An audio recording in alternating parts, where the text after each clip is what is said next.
I'll call the meeting to order. Is there any public comment? I'm sorry, did I do too soon? It was taking its sweet time. You did perfectly fine. Okay. Please proceed. Are there any adjustments to the agenda? Michael, you had requested to move up the budget conversation earlier in the agenda. Is that something you're still hoping that the board will entertain? You're muted. You're muted, Michael. Sorry, I apologize. Yes, I only have 35 minutes or so. I've got 35 people downstairs that I'm not present for. And so if we could do that, that'd be great. But that's just a suggestion. So just so the board knows, he's asking to move 9.2 up ahead of the reports. That works for me. Does that work for everybody online? Anybody got an issue? Okay, looks like we're good. All right.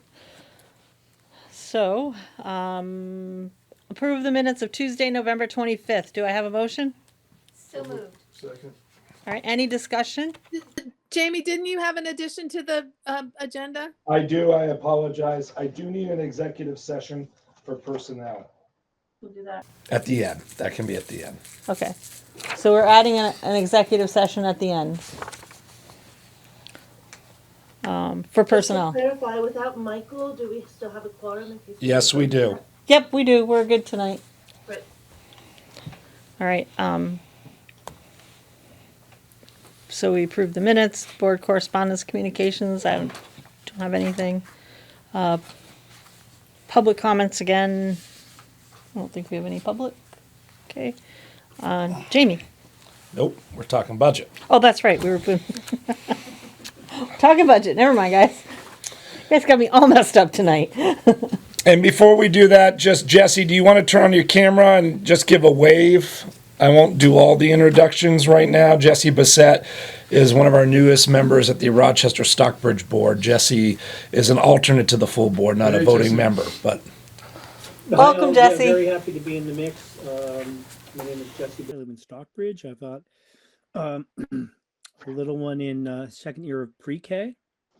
I'm very excited to be involved and make positive change for our communities at large. So happy to be here. And tonight it's just being a sponge, more or less. So look forward to being more in the mix going forward. So cheers on.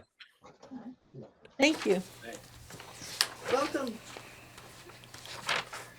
All right, guys. So on the agenda right now, we are talking about budget.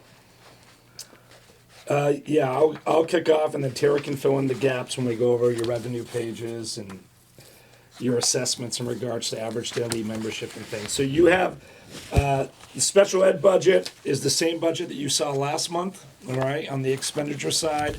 Nothing changed there. Tara will talk to you about the revenue side in regards to the special education budget. Looking at the supervisory union budget for all things curriculum, technology, my office, fiscal services, data. What you'll see is there's two different budgets for you to consider tonight. One that includes the data manager position that we discussed with you last month. We told you we would provide two expenditure budgets so that you could see what that would look like for the SU budget. One with the data manager and then one without. So the data manager budget shows an increase in the expenditure budget of $255,995 or 10.89% on that part. Remember, this is an aside from the from special education. And the budget that does not include the data manager has an increase of $154,933 or 6.59% increase on the expenditure side of the budget. The corresponding offsetting revenue that we provided you when we get to your assessments of what that would mean with both versions of that expenditure budget remain the same in regards to the offsetting revenues that we're using. Just so the board knows, Tara breaks down what the assessments would be with the data manager or without the data manager. And before we go over that, just know that the member assessment without the data manager, due to the offsetting revenues that we're using, you would all actually see a decrease in your member assessments for next year. About tallied up across all 6 member districts, the allocation would go down 66,817. And Tara provides what that looks like for each of your districts. You know, the largest decrease would be in Sharon, seeing a deduction of 16,647 in your member assessment next year. And the smallest being in Rochester Stockbridge, you'd see a decrease in the FY27 SU assessment of 5,177.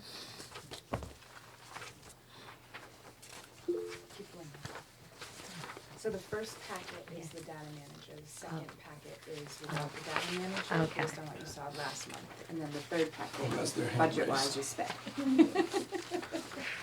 There you go. It's hard to differentiate in Yeah. the packets. Eric, Okay, is that now I you? see it.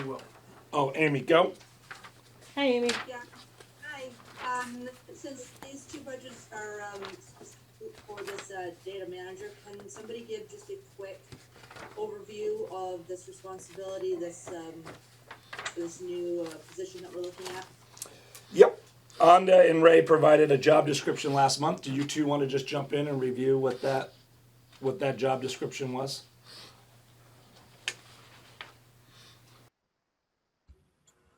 Yeah, just something quick would be great.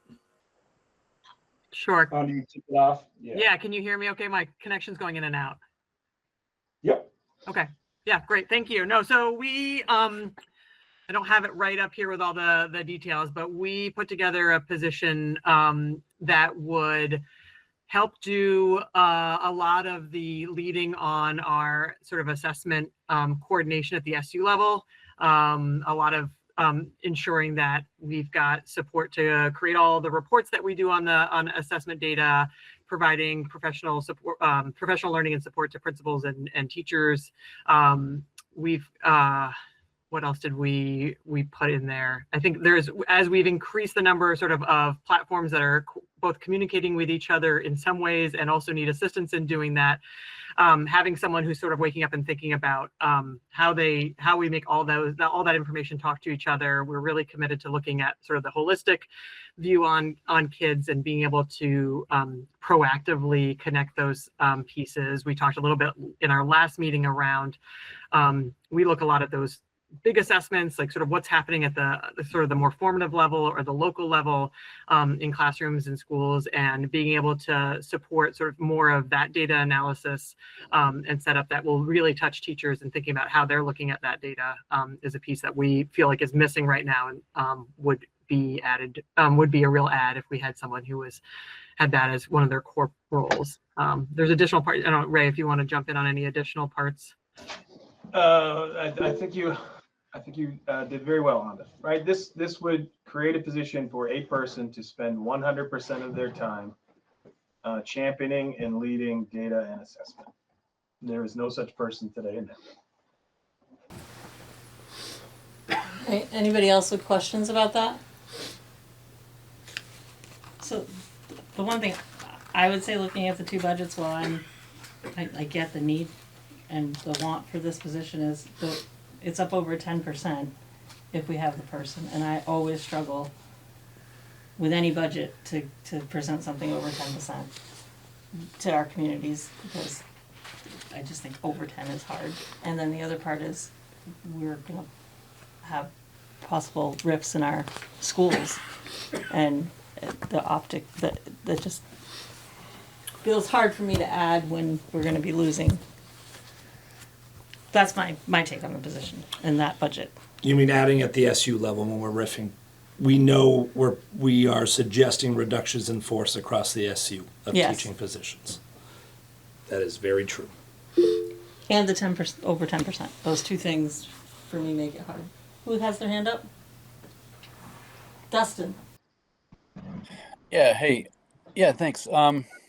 Yeah, so I'm happy to consider this, and but what would the job add to what we currently do? Like, are we not doing some things, and this person would do it, or was this just a reassignment?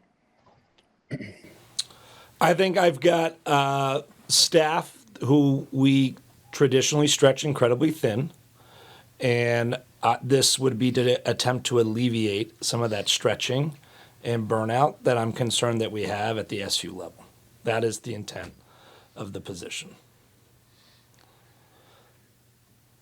And to provide more timely, accurate data for our teachers to utilize, and also ensure that as we are, as we work really diligently around calculating average daily membership and ensuring every pupil is counted across your member districts to receiving schools, ensure that that data is reported accurately on your behalf from those receiving schools. So first Michael and then Stacy. Stacy was ahead of me, so go ahead, Okay. Stacy. And I think Robin was ahead of me. Okay. Oh boy. Sorry. Robin, you go first. You're muted, Robin. I understand the need for a data assessment coordinator and someone who also could lead data teams, which is more on a local level. What I'm wondering, because I do hear the concern about bringing up over 10%, is this a possible position that could be at a 0.6 or a 0.7? Does it have to be a full-time position?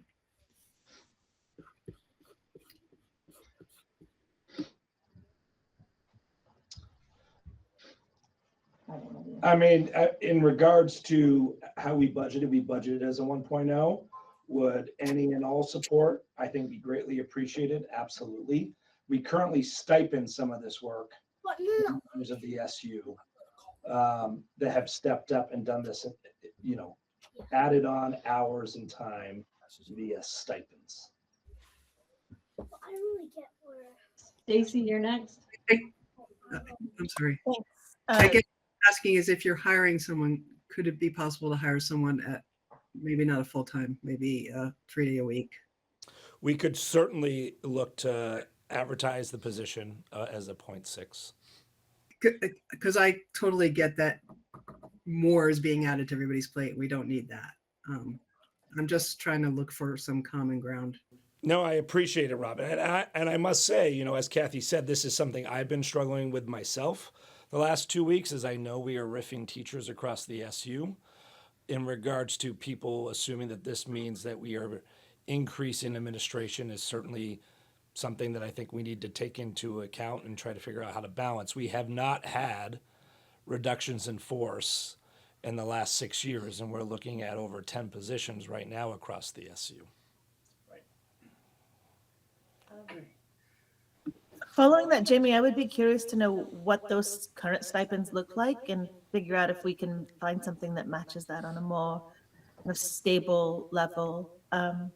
Just adding really quickly to what Kathy said, my concern is also, I think there's clearly a narrative that's being pushed by the governor and people in his administration that we're like, that supervisory unions are very admin heavy, and I don't want to add any fuel to that fire, especially if we end up ripping teachers.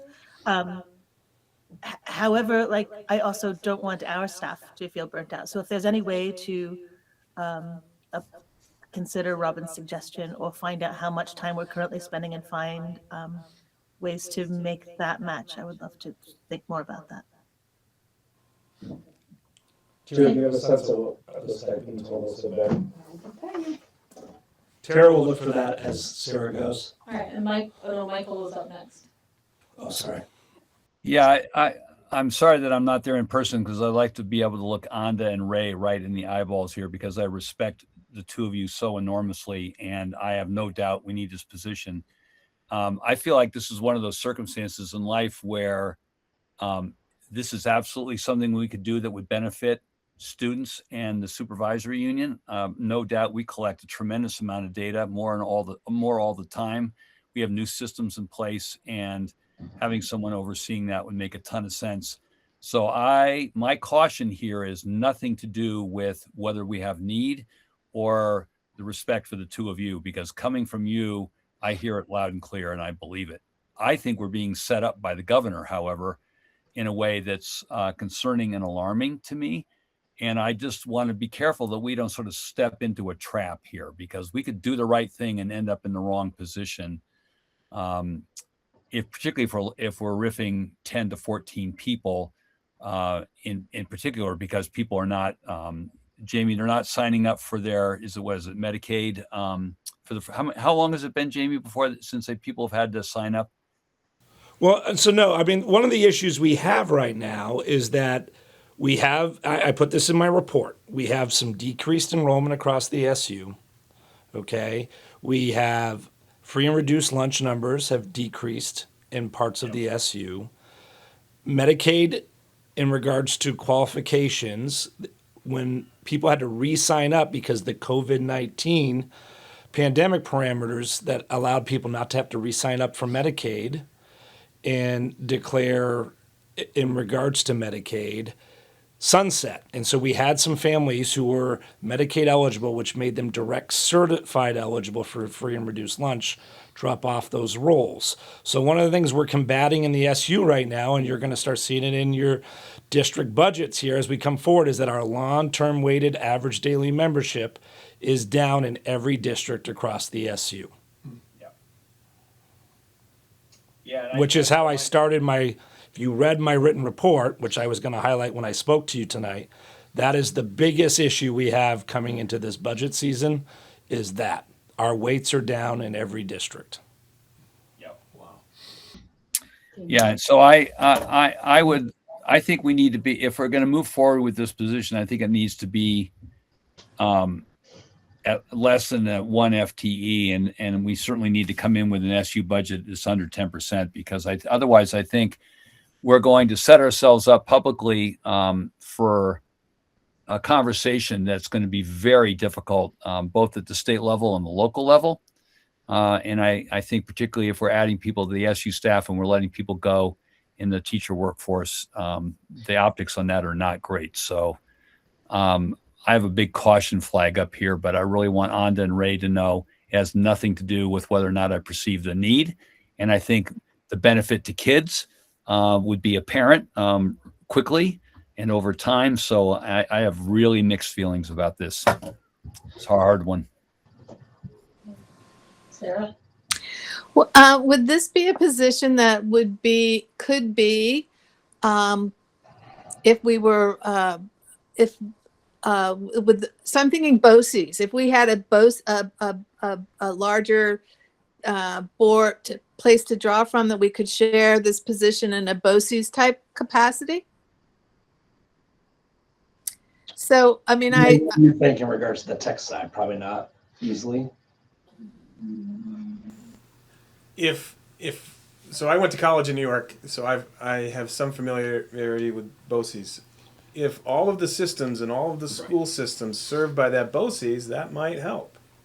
But no, not in our current federated system, where what we use here in WVRSU is different than Orange South, CVSU, etc. So I was just thinking of, trying to support what the redistricting task force came up with. That this might be a way that we could speak to the powers that be and say, we really need this position, and if we had BOCES, it would be more affordable and provide it to other districts also. And Ray, just we know we asked Jamie about the idea of a part-time person. How do you feel about, what is that? Is that something that could be beneficial? Well, I mean, something is better than nothing. I get that theory, but it's part-time at the moment. Yeah. And always a need, right? I'll tell you that the numbers that I'm going to present later in a report were checked 3 times. The problem is, both for Anda and I, Jamie and Tara, everybody, there's only so much time in the day. And having people who are building level leaders for EduClimber, looking at Anda, or we have 2 people who work part-time in data, it helps out tremendously. But the ability to have a single person focused on each of these aspects, to know that like the back of their hand, would be beneficial. But I understand the optics and the constraints. Thank you. Dustin? Yeah, and I just wanted to kind of second what Michael was saying about like really appreciate Ray and Anda's, work on this, and totally respect all of this. And definitely, I work in data. I totally understand the need for it, and especially now, something the way is, this is definitely a time where we really need to be analyzing and using that data to kind of prove a lot of our points, or to back a lot of our points when we're going out. So just something to throw into the mix, because I'm kind of on both sides of this, so just want to put that out there. All right. Thank you. So we have Will, Eric, and then Sana. So Will? Yeah, I mean, I can kind of echo what folks are saying, obviously, about the need. I just wanted to point out, if we're trying to get under 10%, that's about $24,000. So, and also just that, I guess, we found that it's really hard to hire less than one FTE, right? So hiring a part-time person and getting a qualified individual who's willing to live here, it's hard to do, it seems like, right? I think across the, at least in our district, we've tried to hire various positions at 0.6 or, 0.4 or 0.8 or whatever, and it's hard to get it. So I just think it's going to be hard to fill that position if we go less. And I don't know if there's a way that we can look to find $24,000 somewhere else in the budgets that we can support these folks, because we know that we have a really good team here. So I just want to encourage us to do what we can to retain this group, and anything we can do to reduce burnout and all that. So I guess those are my initial thoughts. Thank you, Will. Eric? I actually think the Sana is ahead of me, but I'm happy to go. Oh, green is first. Okay. All right, I gotta look for the green. I know how to look now to know who's first. Sana, go first. Kathy's got it now.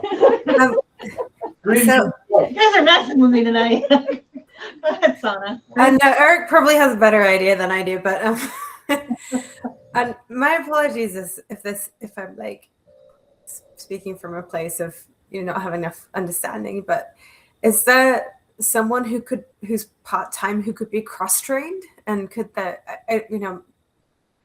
someone who might have, and I'm speaking as someone who like has been in my past life, like been in an administrative position and didn't come from a data management background, but I had a little bit of understanding of statistics, and then I ended up just getting cross-trained in kind of that data management piece. So I wonder if there's someone who's already existing in the structure who has part-time work that could be given more hours or time. I'm not sure what the restraints are around that, who could potentially be trained, by folk like Ray and Onda to be able to collect that data and avoid the optics that folk are concerned about. That I do see how that can be challenging, but then that turns into, hey, we're self-resourcing, we're finding someone who has this potential, we're kind of creating this career growth for them and helping them diversify. I don't know if that's even, and I apologize if that was already a route you explored already. I think it's an interesting idea, but I don't know how hard the training is. So I could say interesting and it not matter. Eric? My question actually surrounds what I understand. So if I am reading this correctly, what is being allocated in terms of salary, not benefits, for this individual is somewhere in the vicinity of $70,000 a year, correct? Correct. And my question is, what type of individual would you be looking for? And part of the reason why I'm asking that question is because actually 70 grand, I think Dustin will tell you, doesn't necessarily get you a lot from a data management perspective. And I would want to make sure that we are sort of aiming at the right level for this individual. And I'm just not sure what the market looks like for this type of individual from a compensation perspective. But 70 to me, even at a midpoint, seems low.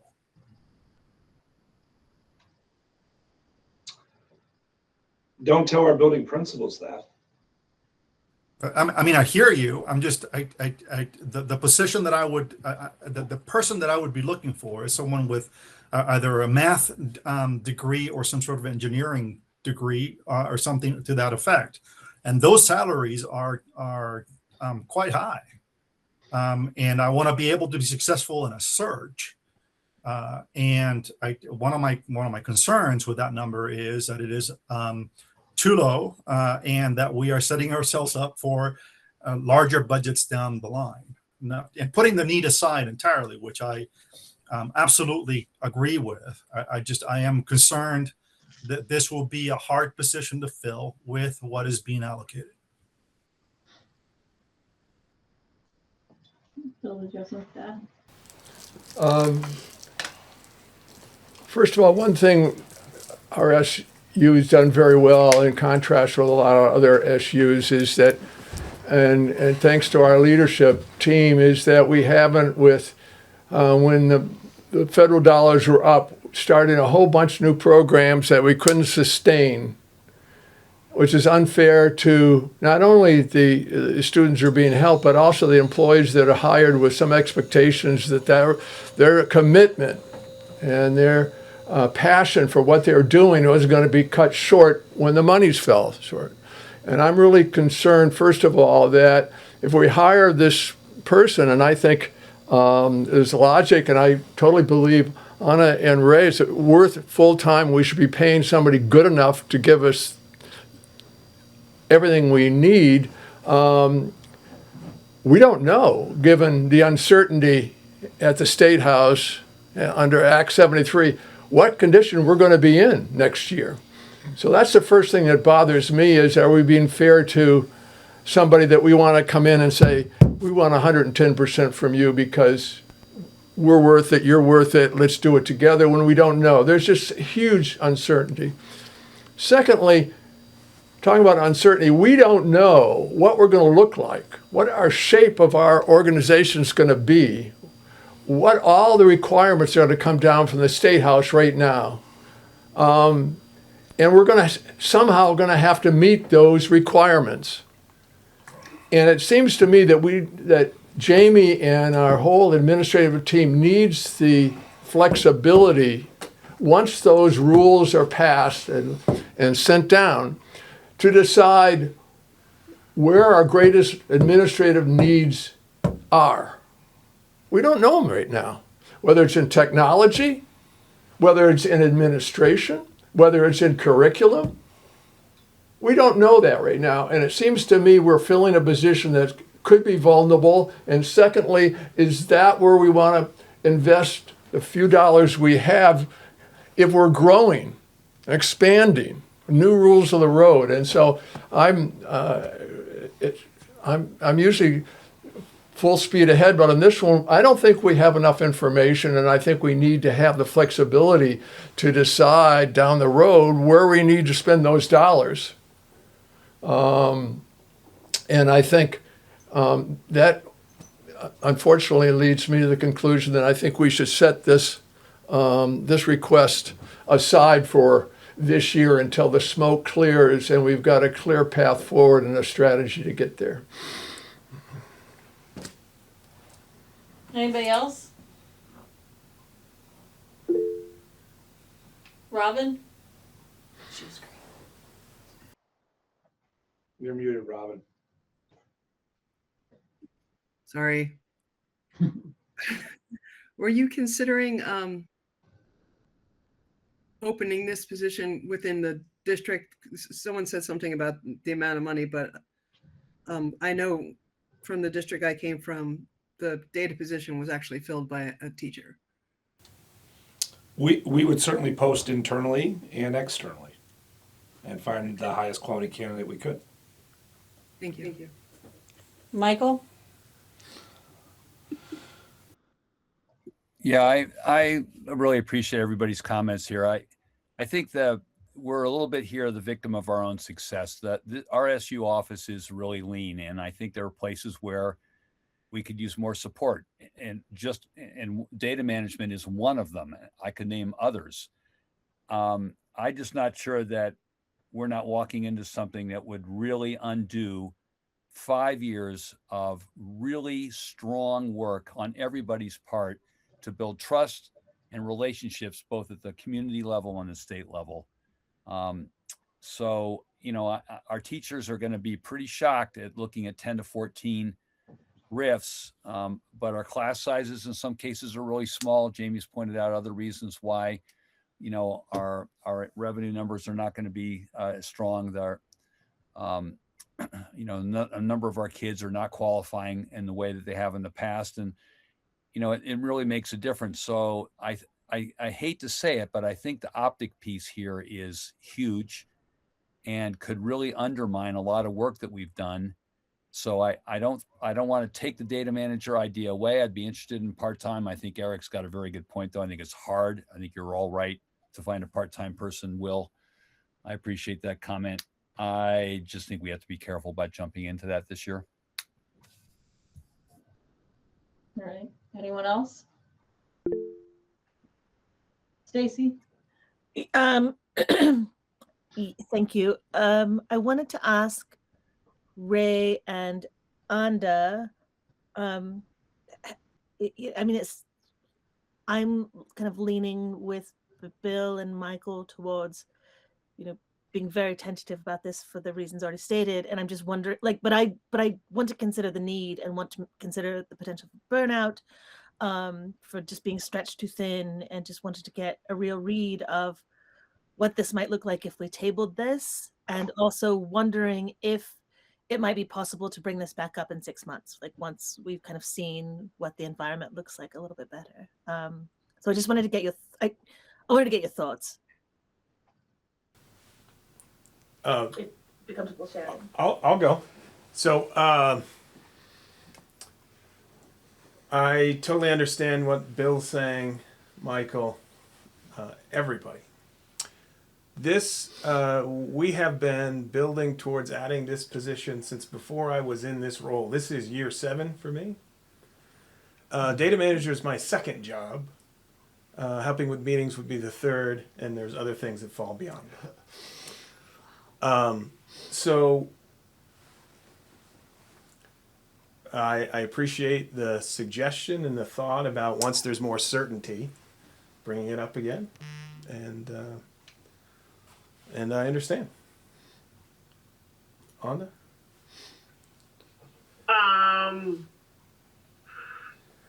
Yeah, I don't, timeline wise, I don't know. That's sort of, I think 6 months is I don't think that's a new opportunity. I don't know if that's an opportunity, but maybe in a totally revisioned place. I think for me, I see all the things that we are not yet doing, and it's hard not to see those really glaring, and hopefully they're not all obvious to everyone else. But I think I know how much more we could do with more capacity in this way, and I think we've been slowly, with the introduction of EduClimber, now with Alma, I think we've been chipping away at those pieces. It is incredible to hear some of the conversations that happen in the building now that I don't think were happening 4 or 5 years ago, that feel really informed and thoughtful around all the information in support of kids. But I'll be back at it tomorrow. I'll keep working. So that's the nature of the role. There's always more to get done. And we can work where we are as well. Eric? I am curious as to what our surrounding SUs or districts have from a data management perspective, if that's a known. Yeah, majority of them have full-time data managers at this point. Like I would say over 80%. Ray may have exact number. I don't know beyond that, but Eric, if you could go back 10 years, the state tells us that they told SUs and SDs that they would need a data manager. I wasn't in this role at that time, so I don't know if that was the actual conversation that got handed down in the way that got digested. But Thank you. yeah, I'm just looking around the clock, so to speak, and on the data manager side, I can't speak to assessment coordinator. We are surrounded by data managers. All right, guys, sounds like we have a lot of mixed feelings about this one, and I've changed my mind probably 5 times as we've gone through this conversation about what to do. But I also, I know our communities, and so I think adding when we're gonna be taking away is a really bad place to be, and I also think that I know, if I go to, have a lower budget in First Branch, and there's a 10%, 11% budget in the SU, they're going to look at that saying, well, and you're cutting teachers. How does this? I just see that happening, and I think we're already in for a very hard budget season, because I think even if your budgets are low, your percentage, I think our tax rates are going to be crazy, and I think we're going to have a hard time already. So that's where my take is on it. I want this position because I want Honda and Ray to have all the things that they need and all the tools that they need to get the job done and not be burnt out. But I also want to make sure that all this work that we've done to build all of this is not looked, I don't know if the word's incorrectly, not looked at with the respect it deserves because of the timing. If that makes sense. But I want to hear from everybody else. How do we want to vote on budget A or budget B? How do we want to move forward with this? Because I think we're all in a little bit of different positions at this point. You could straw poll the board in regards to if they're supporting the adding of the data manager, and if the majority is supporting that budget, then Tara could walk them through the revenue sheet and the assessment sheet so that they could review that before we do any vote on a budget. Okay. That would be my suggestion, to just get a straw poll to begin with. Right, and then if this, okay, so can I get a thumbs up? Because we're mostly, Well, let's do voting members. yeah. So the voting members, Michael's a voting member, correct? Michael, are you adding or not adding this year?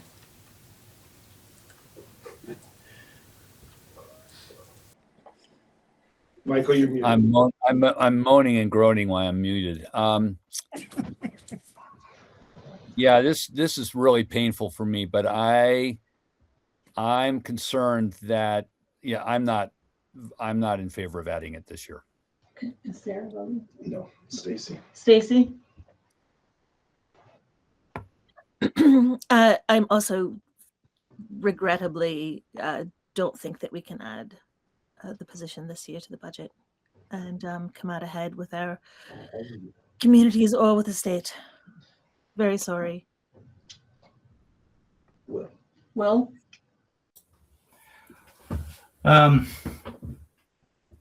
guess if forced to do it, I would prefer to do even offer a part-time funding of this position, if that's an option, but doesn't sound like we're really considering that. But I agree with what Eric said also. Like, I don't know that the funding is gonna, 70,000 probably won't, maybe not fund it anyway. So I don't know what to say. I guess I support the position. I guess I would like to fund it. okay.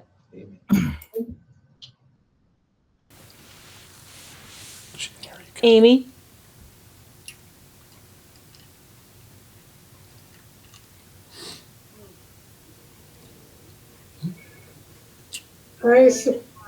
Oops. Really torn. I really don't know how I would vote at this point. I'm really torn. So was that a support or no? She's not ready to, she doesn't know. You don't know yet? Okay. So, Sylvia? I wish we could do a part-time position, but if not, I would have to say no, not this year. Eric? I really struggle with the notion of cutting individuals on one on one area and adding positions on the other. I absolutely see the need for this position. I have been seeing the need for this position. I am incredibly annoyed at the fact that everybody else in the state seems to have this position, and that we are unable to fill this or create this position. So that my annoyance goes beyond what I can express. And I'm not living this like Ray and Anda are on a daily basis. I think that adding a position when we are cutting positions will create a certain amount of distrust with this group and with the SU administrative team, even within our own buildings. And I struggle as a result to support it. Robin? Like Will, I think it would be nice if we could make this a part-time position. I'm going to say yes, though, because I know how critical I know the changes that position made for us when my SU had created that position. And I know they have a tremendous amount of work that's involved. In fact, they have two. So, the fact that we don't even have a part-time kind of really worries me, because you're supposed to be looking at data constantly. I mean, part of MTSS is to look at data every 6 weeks on every kid. How can you do that without having someone that's helping you with the data? Dustin? Yeah, just while y'all been chatting, I've been going, flip-flopping, where it's landed right now is, for one, again, thanks to Donda and Ray for all the tremendous amount of work that you guys have been doing. I don't want you guys standing up and flipping tables or anything. And, maybe we need to get a cookie subscription or something. I don't know, something to, keep you going. But yeah, I think this board has really been good about thinking outside the box. And I agree that this is probably just terrible timing to be, adding an admin, but maybe thinking outside the box, we can be creative as far as somehow reducing the load, maybe disperse it with other personnel. I don't know, what that would look like to do, kind of like what somebody was saying. Can a couple other folks be trained to take some of the load that, to just spread it out. But I'm in favor of that, but not in favor of probably just for now adding another position. But Sana? Yeah, I want to, as Dustin said, I want to circle back to my thought earlier, where it's like, as someone who has done some of this data work in the past and was basically cross-trained into it, and then just some of this person that I've worked with before, who does this work in Canada, where especially in structures where there are Indigenous descent teachers that need to be cross-trained and promoted. They basically take people that start from one level and then someone who's even in a maintenance position and cross-train them into the into these other areas. I know it may not be a perfect solution, and may not be what you're actually asking me.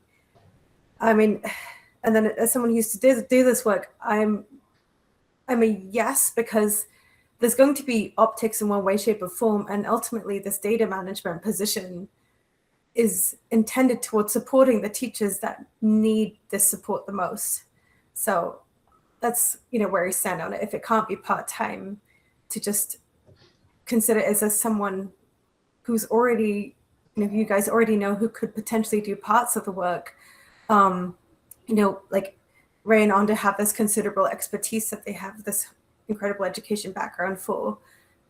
And so that, asking this question of are there aspects of it that you could cross-train someone to do, to at least alleviate things a little bit. So I don't know.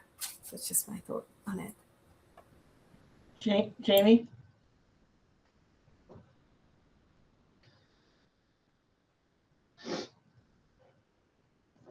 You're muted, Jamie. You're muted. Oh, there you go.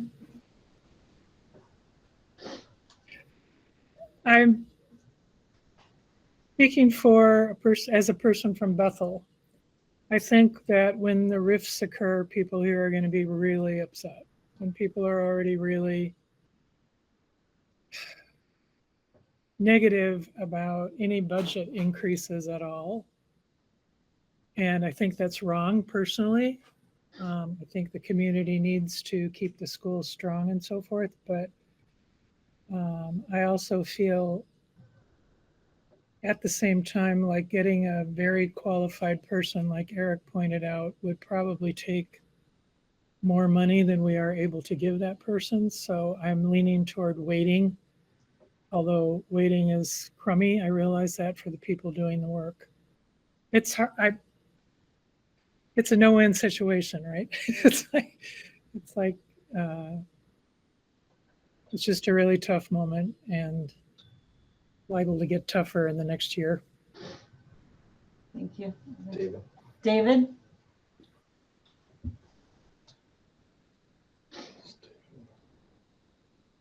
David, you on, sir? Hi there. Sorry about that. So yeah, I would certainly echo what most folks have been saying. You know, I'm supportive of the need. I hope that in the next year or in the coming months, we can explore other avenues to get that support. I was on late, so I'm not sure if it was already discussed, but I was thinking in the back of my head a bit about our interns that came from VTC or Vermont State University. Just a side note, but no, I do appreciate the work that everybody's doing. I have to look at that that optics as well, as far as well, we're saying we need to lose staff in this area, and we're going to create a new position over here. We can see the logic behind that, but that is a very, very hard sell. And yeah, I think that, like everybody else said, the timing on this is very difficult, but I am in support of finding a good solution for the group. Thank you. Nancy? A long time ago, we asked Tara to report on what the stipends were. About $9,000. $9,000. Okay. So we've been getting for $9,000. I mean, yeah, that's asking a lot of Honda and Ray. But just somewhere, it seems to like there should be some place in between 9,000 and 70,000, I guess. Well, that's 70,000 just in salary, plus we budgeted benefits, right? Yeah. So the budget number you're carrying is 101. That's the difference between the two budgets. Yeah.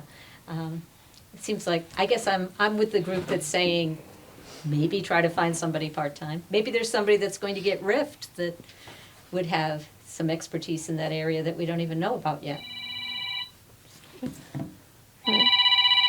Bill? Oh, no. Yeah, Sorry. I think we have to push this back, and as reasons I gave, as tough as it is, that's why we make the big bucks here. I'm I want to wait and see how this budget cycle goes and see if there's ways we can be creative to do something more part-time or something for this year, and then next year relook at hiring a full-time person is where I'm at. I think that's everyone. So maybe we could walk the board through your revenue sheet without the data manager, and then if someone is inclined to make a motion after that, you could, which could include you making a motion to add some additional dollars to increase stipends and or look for a part-timer, but at least that keeps us moving forward. Is the board okay with that? Yes. All right. Okay, so on the member assessment, it's now been updated because we have your average daily membership as well as your enrollment. So you can see on the FY27 member assessment allocation, Ray, this is going to be the one I'm looking at without the data manager, so it's just the regular one. Up top outlines for you what your assessment is in FY27 under the blue. The green is what the change is, and yellow is what it was last year, and the pink is what it was in 25. I can't think of the name of that color tonight, obviously. Salmon, maybe? Going salmon. Close enough.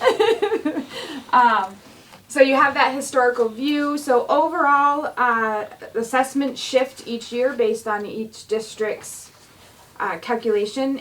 So you can see where they went up and where they went down.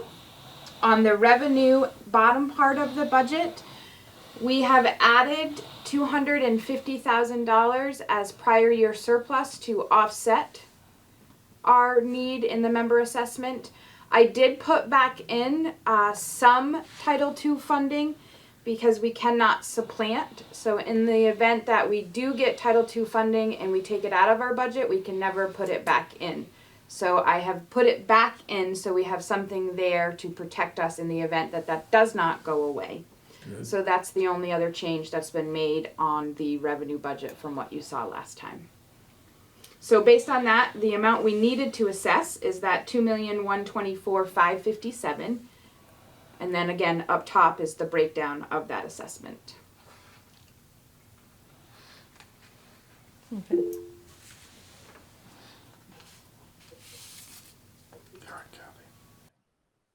Eric? So if I understand what you're saying correctly, in order to get the savings to each of our assessments that are on the right-hand side further up, we are expending surpluses that are unbudgeted for this year of $250,000. Correct. Yep. Which means that next year we would be starting from a $250,000 hole. No, no. I mean, so Eric, the SU is sitting on approximately 1.9 million in surplus. So the idea would be to take that 1.9 million over time and utilize it to provide us a kind of a flatter cushion as we level down. But yes, it's to try to help some of our member districts with that surplus money this year to try to deal with some pretty significant projected increased tax rates. And knowing we would have surplus to be able to do that over the next several years, as I started discussing back in November. Okay.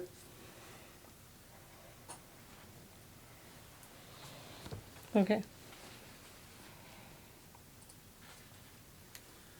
And this budget, the way it's at, we're at, what was the increase, the percentage? This one is, Got so you it. don't have to keep flipping Yeah. through pages. Without the data manager, the overall increase was $154,933, or 6.59%. Okay. So how much does a percent equal? If we were to add money in for a part-time position or more stipend or whatever, how much does a percent cost? Does that make sense? Hey, Jamie et al., may I interject for a moment? Oh, of course. Sure. Yes, Jesse. Hi, sorry all. So Jamie, you noted that there's about $1.9 million excess at this point, and you're allocating 250. Is that at whose discretion is that 250 relative to the overall general excess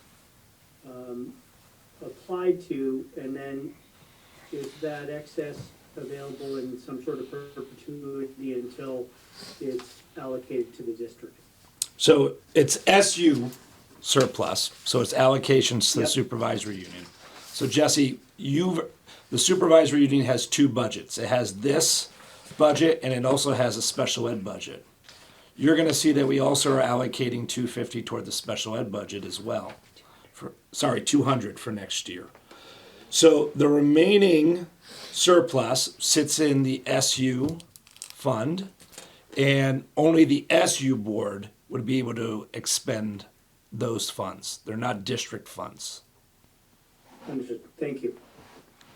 Sarah? So if we've got $1.9 million sitting in a fund. Why don't we use that money to hire the tech person? You could, well, you sort of are by the 250 we're already putting in there. Right? If you increase the expenditure budget by 101, the 250 is offsetting that increase.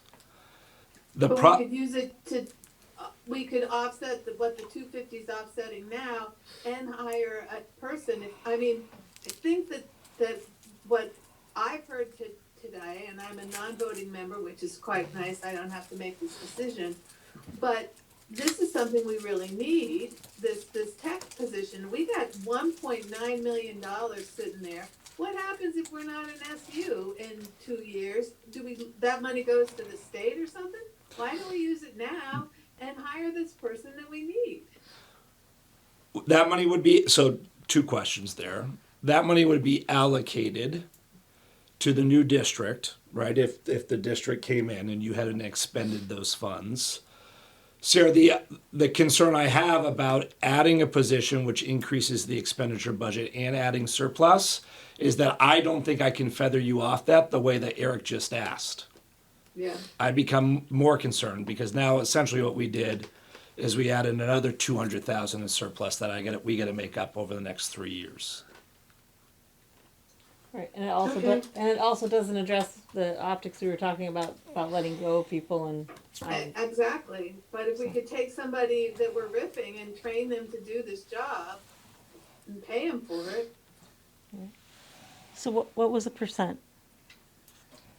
On the overall budget? Yeah. It's about 21,000, right? Just Yes. over. Okay. So this still gets us to.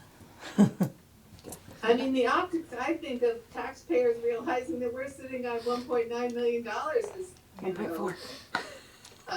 and I think Stratford would have. Sorry, it's 1.4. Tara corrected me. It's 1.4, Sarah. Well, I still think they'd wonder. Well, I mean, I think the answer we're saying is we're providing 450 of that back this coming year.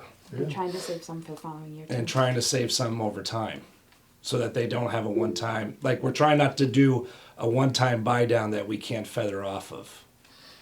And I understand that, and I thank you for that. I don't know, just that's my thought. Dustin. Yeah, just real quick. Sarah brought up a good point as far as, things that could be changed here. Like so many things are up in the air. Things coming down the pipe. Maybe that's another thing to consider is like, the structure we have now and the hires that we have now, would the changes going forward, you might want to have set your positions, if that makes sense. So I don't know how much that would impact any decision making, but what are your opinions on that, Jamie? I mean, just so the board knows, my opinion is that we found out that our long-term weighted average daily membership is down in every district within the last 2 weeks, and in some districts significantly. So my opinion on whether or not we can add a position or not has changed over those 2 weeks. And I am incredibly concerned as I sit with your principals to meet with teachers to let them know we are recommending budgets in the coming weeks that are going to reduce in force.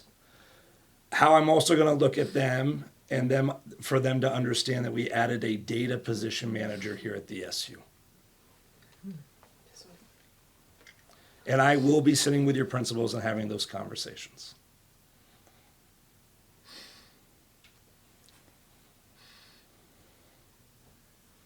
So I do think at this time the optics are not great.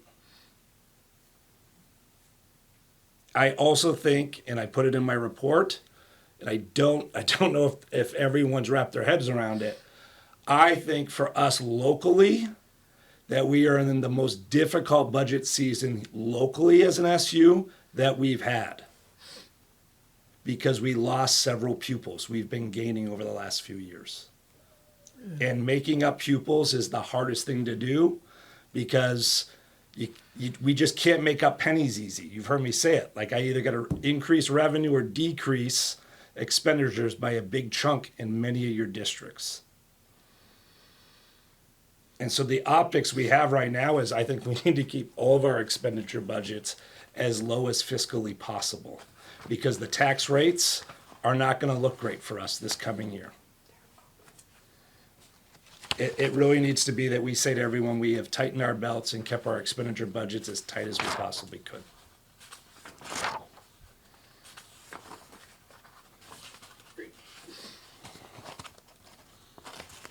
All right. You know, Stacy, I'm not trying to pick on Stacy, but Stacy, I don't think you'll mind. I mean, we're again putting forward a budget to Stacy next year, next week in Granville Hancock that has the tax rate up 30 cents again. I'm looking at a budget in First Branch that the tax rate's going to be up 40 cents. This is not good, folks.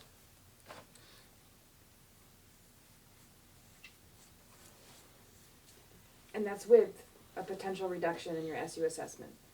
Right. That's us utilizing the reduction in the assessment.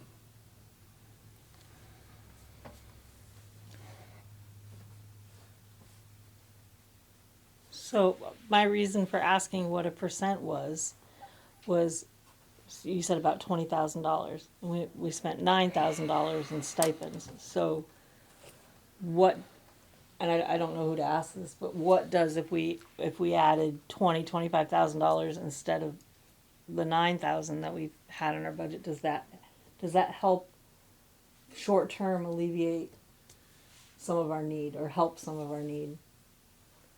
And it doesn't matter to throw it at it if it doesn't do any good at all, but I think that keeps us down below the 10%. Plus, it gives more money to what we need, and then hopefully down the road here soon we'll be able to create and have this position. You're looking at me. I work I for don't- him, and yeah, I had a I don't know question who to for her. So. 9 sounds short to me, knowing what it is in my department, and thinking in my head that there were stipends for EduClimber. Just the two data. That's just the two data. Okay, got it. Manager stipend. Just the assistant- 2 data manager stipends. That is not all the that's in your stipends. budget. Yeah. Your lines. No, I understand. All right. So There that's a were year not for- EduClimber stipends this year. Those are not in your. Those section. aren't in your budget line. Those are grant funded last year. Okay. Right. Yep. So does that money, would that money do anything? Because there's no point in adding 1% or 2% if it doesn't do anything. I think I just said to the board where I'm at with this. Okay. Like, I think we are going to have to work incredibly hard to pass any of your budgets this year on a first go. This is not like we can throw 20,000 at this and have your increase go down. I think having as tight of expenditure budgets we can is the best we can do for our communities because that's in our control. There's so many things outside of our control this current budget season that's going to impact your tax rates that the more we can try to control what we can, the better off we are. I mean, if I could lower your expenditure budget right now, I would do it because the data we got just before the holiday break is you all lost several pupils. Not one of you gained. We all lost. Okay. All right, guys. Any other discussion beyond that? Do we want to vote on the budget? Do we want to chew on it till we'd have to vote pretty soon, right? I need you to vote or we need a special meeting next week. All right. So it's vote on this or we need to chew on it and come back next week. Just because I've got, example, I need all your budgets adopted within the next 2.5 weeks, other than RSUD and GHUD. Okay. Robin. So Jamie, are you against like amending the bare bones one, like $20,000 for stipends to help? I think if you'd like to do that, I think that's fine. I wanted to caution you. I think we are in a very challenging budget season. I'm not asking you to do that. Amy? I'd like to make a motion to accept the budget presented without the data manager position. Do I have a second? Seconded. Just a second. Can we put a friendly amendment with the? Just say it, Tara, please. I have to have the dollar amount in the motion of the budget. So can you read that to them? So it would be to approve the fiscal year 25-26 Supervisory Union Central, 26-27 Supervisory Union Central Office budget in the amount of $2,506,307. I make a motion to approve the 26-27, is that where we are? Yep. Okay, SU budget for the amount of $2,506,377. 307. 307. 307. All right. Do I have a second? I second. All right. Any discussion on the budget? And Stacy, you've had your hand up since all this has happened, so can you make it as discussion on the budget? Yes, it can be a discussion on the budget, and it's a question which is, why do we know where we lost all of these kids? Did they move out or matriculate? It's what I said. It's the perfect storm. Your enrollments are down. We have lost free and reduced lunch population, and so the long-term average daily membership weights are just down. The weights are down. So it's mostly weights. I guess I'm asking, like. It's both. We're down average. It's both, Stacy. We're down average daily membership and we're down weights. Okay. And Eric, you had your hand up. Did you change your mind? I did. I wanted to remind us that even with the not having the position added, we're still looking at a 6.5, almost 6.6% increase in this budget, which is incredibly substantial. If thinking of inflation as a guidepost, so I think we're wise to stick to this increase. Thank you, Eric. Any other discussion? All right, so hearing no other discussion, we will do a roll call vote. David's first. David. Vote yes to approve the budget, no to not. Yes. And then Jamie. Yes. Sana. Yes. Dustin. Yes. Robin. Yes. Eric. Regrettably, yes. Sylvia. Yes. Amy. Yes. Will. You convinced me, yes. Stacy. Yes. And that's it for voting members up there, correct? Yes. Yes. And I'm a yes. Thank you. So the budget vote passed unanimously. Now we gotta go special ed So budget. sped. Okay, next budget. So there were no adjustments made on the expenditure side, as we had talked about. What we did is, as Jamie had mentioned, on your revenue side of the budget, so that's page 3 of 3 in the special education budget, down at the bottom of it, we added the $200,000 prior year surplus. We have already received what our Act 73 census block grant amount is, so that's been added in there. We have updated our extraordinary reimbursement based on what our potential service plan was that we anticipate for next year. And IDEAB and IDEAB preschool are based on current year allocations. And then we've already been notified by the Agency of Education what our Triple E grant will be. So those numbers have all been updated accordingly. And so the member assessment for special education is at that $2,904,915. And then we've updated the assessment percentages based on our new calculations for average daily membership. And that's in the additional attachment that shows what the actual assessments will end up being. So those five- are all going up, just so you all Yeah. know. Those are not going down. No. So just so you all know, example, Tara has it broken out for you guys in regards to first branch. You know, you're looking at, you're going up, Tara, it's at the top, correct? Yep, so the That's top right 72,000. corner is the change, or sorry, top left corner is the change amount. You'll see where it says the percentage and then the change is right there in the center. So first branch is 72,441. Granville Hancock, it's going up 7,314. Rochester Stockbridge, 38,957. Sharon, 40,856. Stratford, 24,409. And White River Unified District, 126,134.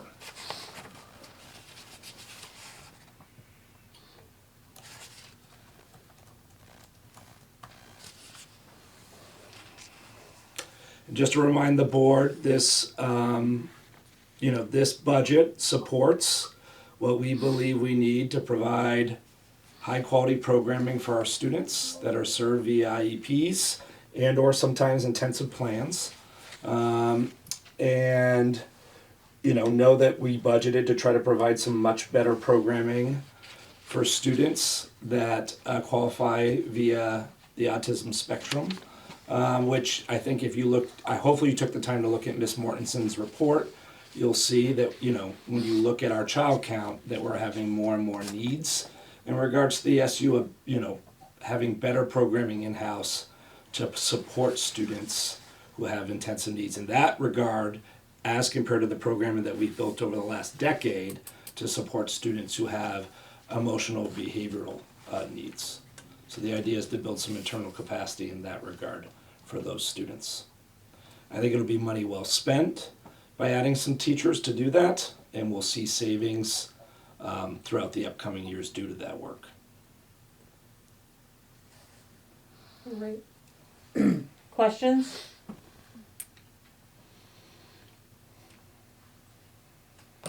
All right, do we want to make a motion? What does that motion look like? The motion would be to approve the fiscal year 26-27 special education budget in the amount of $9,053,455. I'm happy to make that motion. Do I have a second? Second. Second. Is there any discussion on the motion? Can I just ask a question? I might have misheard this. Did I just hear that we were adding teachers to this budget? Yes, we've been adding teachers for the last several months to this budget. Okay. Special educators, yes. That's what we were concerned about with the last position, right? That was an administrator. I understand. I guess it's both it's positions, but okay. Dustin? Yeah, just looking at the transportation, why such the increase in the transportation fee? Students who need specialized transportation to serve them via their IEPs and required additional transportation services. Like specialized transportation, Suburbans, or handicap accessible vans. All right, but don't we currently have those, so. But we've had increased needs across the SU, Dustin. We've had to add them, like add runs. I see. So there's more kids with these needs than what we had before, so we have to add for that. Thanks, I just wanted to understand that. Yeah, no, I appreciate it. Yeah. No, it's just increased needs across, our 10-member towns of needing specialized transportation. All right. Anyone else?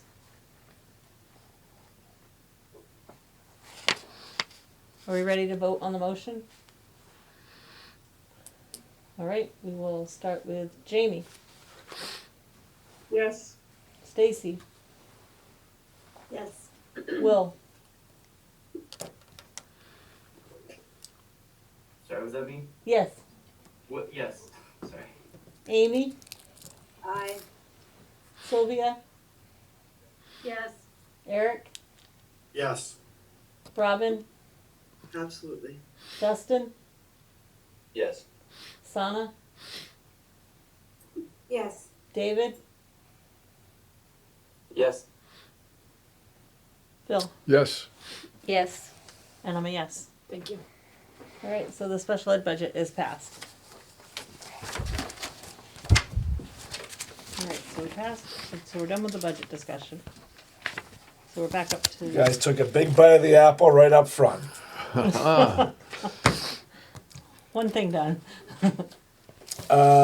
So you have my report. I mean, so I hope everyone is having a nice holiday and wishing everyone a good new year.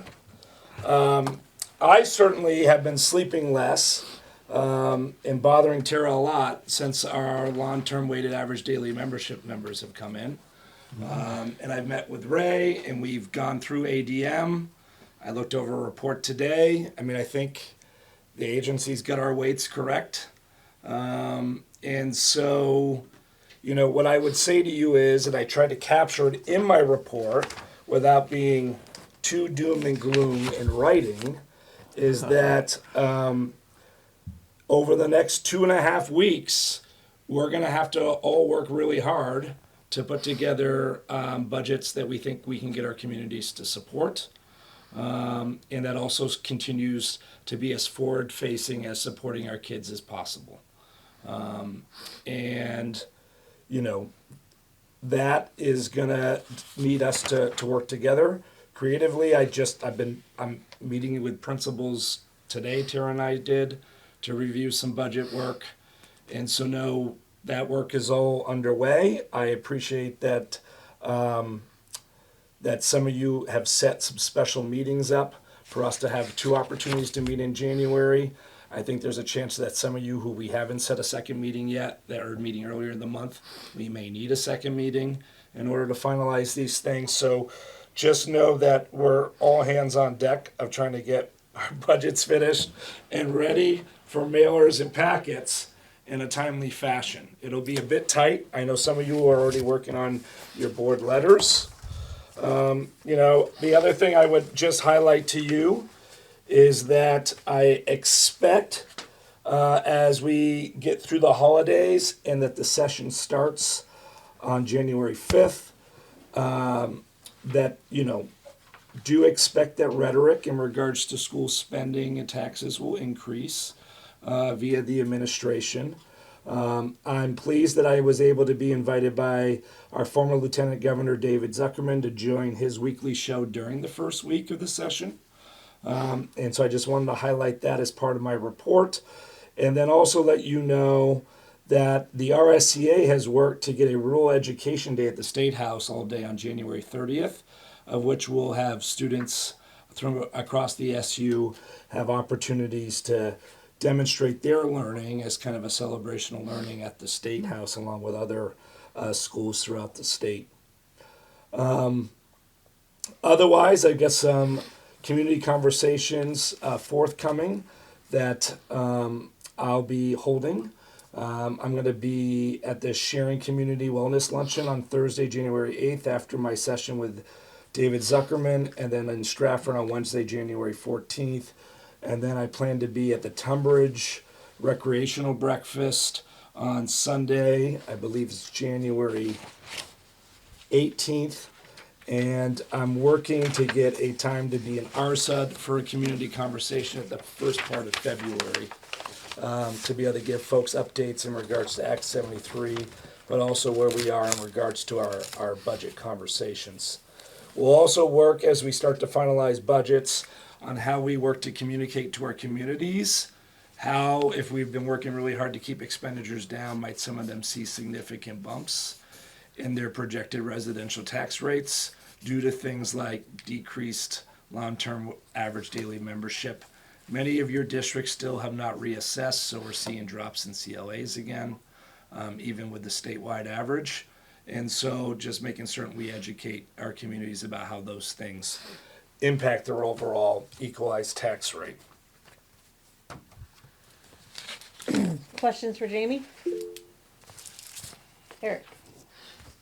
I know it's in your letter, but I wanted to pause for just a brief second and acknowledge and commend the work that was done on December 17th in preparation for the Senate Dean at one of our schools. What occurred on that day was incredibly moving, I think, in terms of how the community participated to provide their thoughts to the Senate on what this journey that we have embarked on is causing our communities. And that space, though I know was created by the Senate in reaching out to us to provide that kind of a touch point with our communities, it's still, I'm sure, I know, required an incredible amount of work by the administration to put together, and I am incredibly grateful for the work that was done.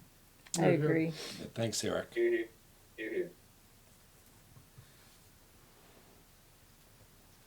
All right. Anyone else? Anyone else? Two questions for Jamie? All right. All right, we're on to Onda. Hello, everyone. Can you hear me okay? Yep. Okay, good. I'm sorry, had to change microphones. Okay, so I've got the bulk of my report tonight is the winter academic benchmark report that we have done every year since I joined WVRSU. But the thing that is different this year is that we assessed our students for the winter benchmark in December instead of in January. So you are seeing this report earlier than you have in past years. There were a number of reasons for that. One being just to try to get the right kind of cadence between assessments, and also thinking about capturing all the learning that happened heading into this holiday break, rather than trying to capture it on the other end coming out of 2 weeks or over 2 weeks of break. So our students K-12 did their winter assessments in the Track My Progress assessment and the Fast Bridge for high school during the first 2 weeks of December. And you are seeing the results here for the entire SU, and then we'll see your individual district reports in the coming weeks as your districts meet. Just to go over it, I know you're a lot on your agenda. The summary sort of that I put for each of the content areas sort of captures the big picture where we are in terms of meeting proficiencies at grade level across the whole SU. So for math, we're at 55% of all students K-8, which is up from 48% in the fall when we tested in September. The number of students who scored well below expectations has decreased by 15 percentage points. So that's the level 1 students that we've tracked traditionally as one of our goals. And then more than 50 additional students moving to above expectations in the winter. So moving kind of from what we say from blue to green. And then for the high school, those kind of bands look a little different at the high school level. They sort of divide into this, looking at sort of on track for college and career or low risk of falling off of track, and then sort of whether students are below that. So we've got 53% of students there on track for college and career or with low risk. And then 44% making typical or aggressive growth. So there's sort of 4 categories of growth, and those are the top 2 categories of where students performed. We look at, if you look to the bottom of that first page, we look at the rate of progress that Track My Progress calculates, and we look at that on an annual level. That gives us the best understanding of those numbers. And you look at a sort of typical growth is between 0.75 and 1.2. So those are sort of the numbers we're looking at. In general, seeing that, we see a couple grade levels that are falling just below that. That's looking from last winter to this winter. We do note, right, that this assessment came about a month earlier than it did last year. And so some of the growth, somewhat just how the timing of the growth happens there, but we'll be looking at that. We'll spend a lot of the early January looking at these results more intensely at this at the school, classroom, and individual student level to determine what are the next steps instructionally for each of those groupings. And then page 2 looks at those proficiency bands that we're relatively familiar with now. And this is looking from fall to winter. So this is what was captured in that summary up at the top, but where we're seeing sort of growth in the blue and green bands, particularly again in K through 3 and 4, also grade 8 making some good growth there, in grade 5. So happily seeing some growth there and seeing those well below expectations bands shrink. And then we've got the same, we've got the high school results here. I don't think we, so seeing again the spread, F is for fall, W is for winter, and where the students fall in those categories of what they talk about risk. This is really, it's the screener. There's a lot more different assessments we have at high school. So this we're really using just to make sure we've got students filling in those foundational skills as they move through high school.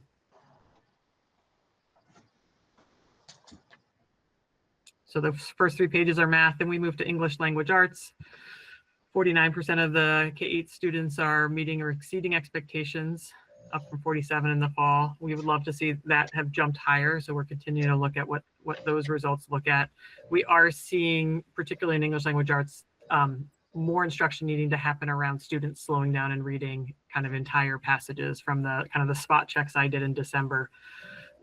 We did see students sort of moving a little faster through those reading passages than I think would be ideal. So we'll be working on that. It gives us good information on work we can do with students around close reading.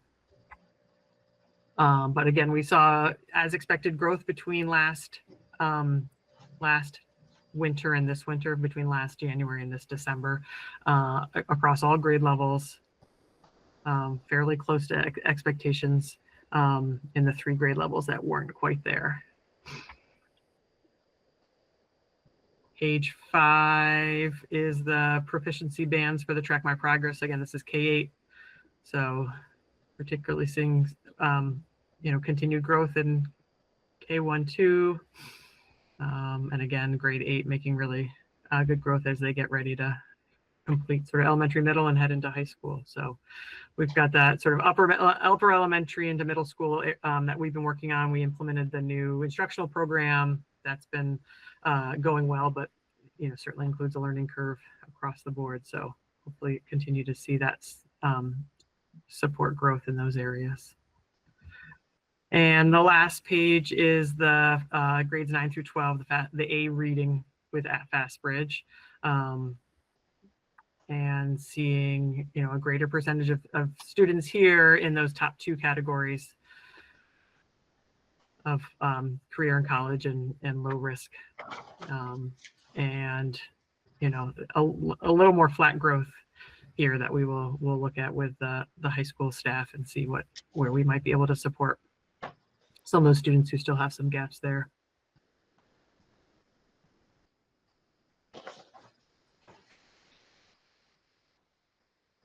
Any questions for me? Okay. All right. Any questions for Onda up there? All right. Thank you, Onda. Thank you. And Director of Special Services, Rebecca. Hi, everybody. Hope you're doing well and had a good holiday. My report is based on our child count numbers. December is one of our kind of screenshot windows where we take a picture of what's happening in our special education world. We currently, as of December 15th, when we had to submit this report to the state, have 256 students pre-K through age 21 who qualify for special education and are on plans within our district on IEP plans. So of those, 237 are school age, the remainder are in pre-K, and you can see the breakdown by school and by district broken out. We have the largest qualifying category is still specific learning disability. We have 82 students within the SU. followed by other health impairment, which is typically a diagnosis of ADHD, to the degree significant enough that it impacts the students' access to the classroom environment and learning in a typical way. Emotional disturbance is our third kind of top category. We currently have 24 school-age students who carry a disability determination of autism to the degree that is significant enough to require an IEP. And we have 3 students in pre-K who carry this diagnosis. I did provide the breakdown currently of our pre-K students. Developmental delay is the overarching category that a student under age 6 becomes eligible with. Within that, you can also have other identified disabilities. So all of our pre-K students are identified as having a developmental delay. 3 of those students have developmental delay with identified autism, and 3 have developmental delay with an identified low incidence disability.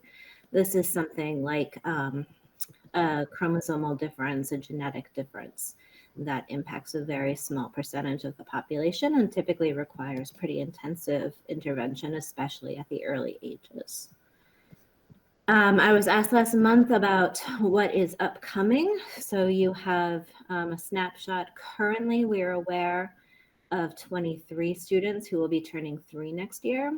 They will not all start at the beginning of the school year. They kind of have rolling enrollment in pre-K based on their date of birth. Some will enroll within pre-K programs. Some will just receive services that we provide. So you have the breakdown by school there. We have, at this age, because they are still under 2, they don't typically carry an autism diagnosis, but they are actively undergoing evaluations with a strong suspicion, suggestion, presentation of autism. So there are 4 identified currently coming in next year, and we have 5 who have already been identified with those low incidence disabilities who will be incoming next year. And those 9 students will require some careful planning and programming. So using this data, which my pre-K team provided me in December, we'll be sitting in January to start to kind of plan what that intensive layer programming could be for those students. And I'm happy to take any questions you have. Any questions for Rebecca? This is a comment or question. Yeah, I like the report. It's the first time we've seen this in this detail. And looking back and looking forward, I guess my question is, do you have a sense of the bottom line as far as students in need that we're supporting and in all our schools, how those numbers have changed over? I know your tenure here doesn't go back that far, but can you give us some sense of that 237 number? Is that larger, about the same, a lot larger, smaller, a lot smaller than 2 or 3 years ago? Is there any, give us a sense of that change, if any? That is a great question and something I tried to look into. I could not find the historical data going back beyond last year. Our numbers look pretty similar in terms of overall child count. I was just gonna say that the overall child count number has stayed pretty consistent. What has changed is the ASD diagnosis, or the low incident disability, which is when Will asked why adding the teachers, that's why we added the teachers, is that the intensity around some of the students we're serving specific with those disability categories has increased significantly over the last 2 years. Wow. Thank you, Jamie. Yes, so the overall number has stayed the same, but the proportion of students with qualifying disabilities has changed. So we are seeing that increase in autism and emotional behavioral disorders kind of becoming the faster growing categories.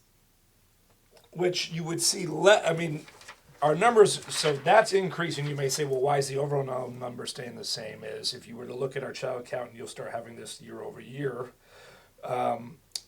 is that, you know, the specific learning disability category would have decreased, Bill, and I believe that's because of our multi-tiered system of supports and early intervention, right? So we've been able to keep that number steadier down due to early interventions, but we're seeing, you know, more increased intensive need in those other couple categories.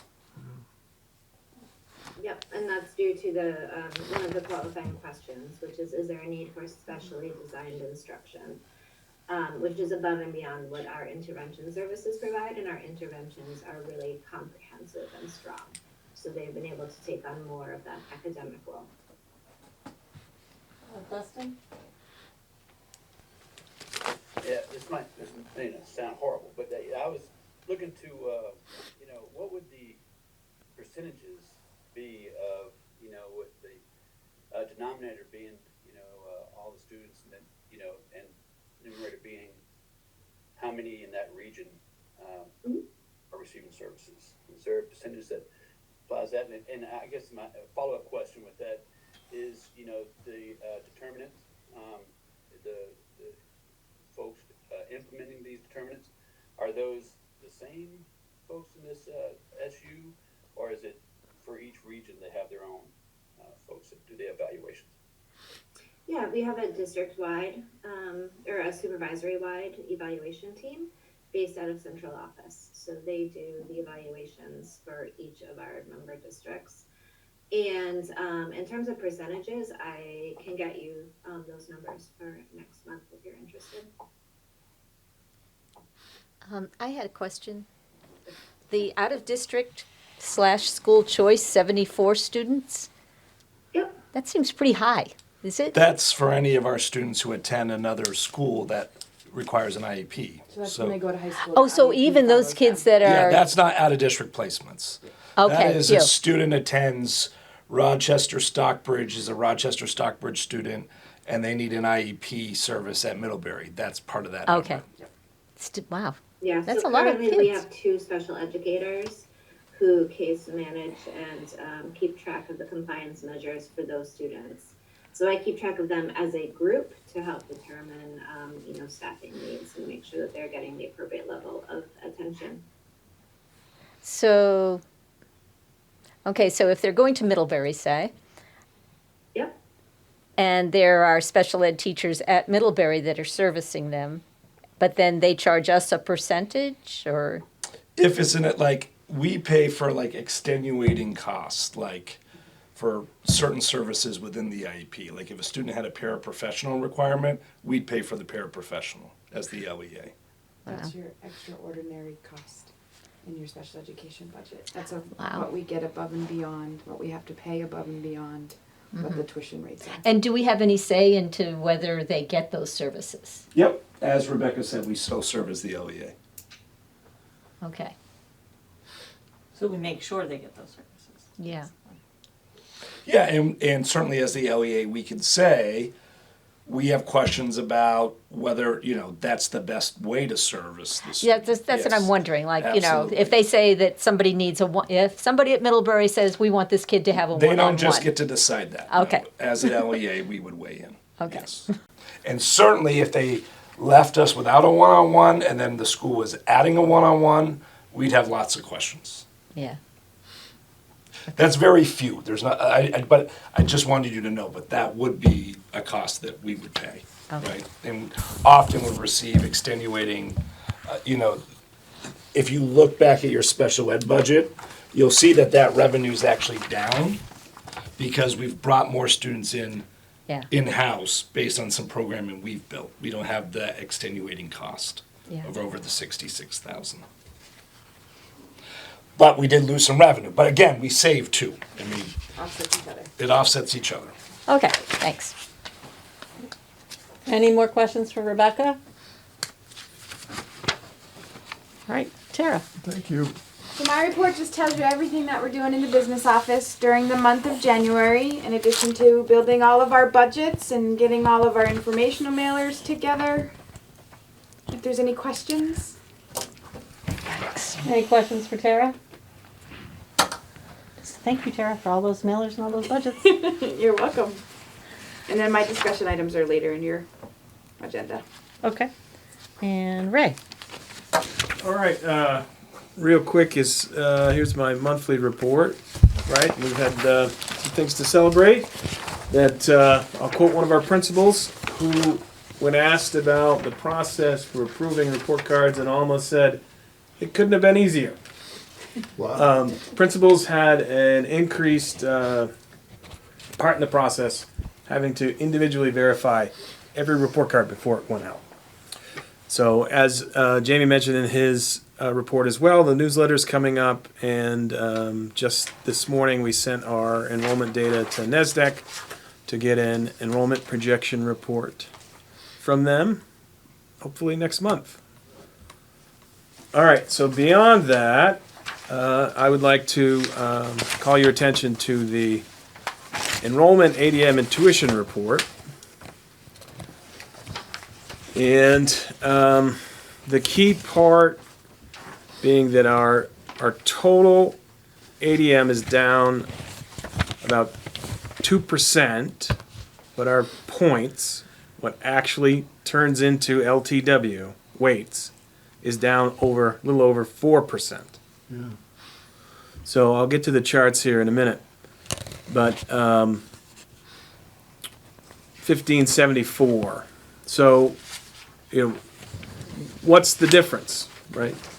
Down 2 at the top level, the total number of students, and 4% in terms of actual points. Why does a student show up on the report but we don't get a point for them? The ADM window runs the last 20 of the first 30 days of school. I'll say that again. The last 20 of the first 30 days of school. Day 1 through 10, there's lots of kids moving in and out. So the state doesn't take that those 2 weeks into the calculation.